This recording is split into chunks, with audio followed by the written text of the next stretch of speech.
Voici Liu Zhen, artiste de l'Opéra de Pékin. Bien qu'il se produise sans public, face à lui, il est toujours prêt à assurer le spectacle. Il chante une scène classique d'Adieu ma concubine.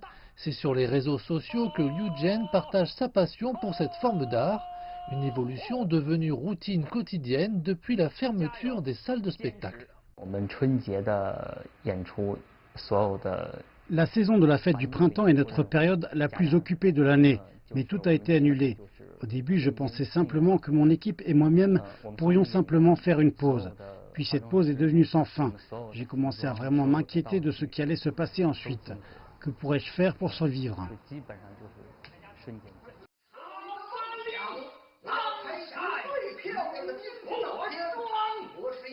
Liu Zhen a été formé professionnellement à l'Académie nationale des arts du théâtre chinois en tant que rôle Jing ou rôle masculin du visage peint.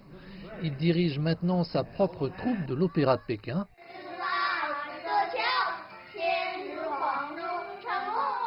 En plus de se produire pour divers événements, la troupe propose un large éventail de cours d'opéra de Pékin pour les enfants comme pour les adultes.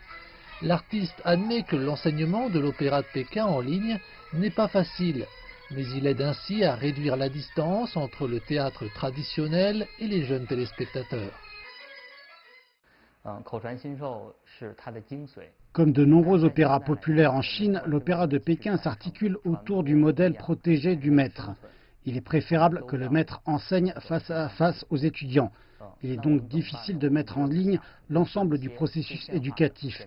Mais pour survivre, nous avons décidé de faire de courtes vidéos sur TikTok, en décomposant le concept de l'Opéra de Pékin en petites parties. Comment expliquer un certain geste ou une scène précise d'un répertoire classique.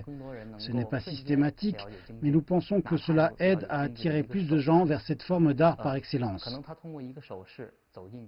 On ne sait pas encore à quel moment la pandémie mondiale sera menacée ou comment la crise façonnera l'avenir du monde. Liu Zhen pense cependant que les artistes auront toujours un grand rôle à jouer, quel que soit le résultat. J'étudie l'opéra de Pékin depuis 21 ans maintenant, et je me vois comme un interprète de la forme artistique. Les gens pourraient penser que l'opéra de Pékin est trop difficile à comprendre. Je souhaite simplement utiliser mon expertise pour aider les gens à en découvrir la beauté.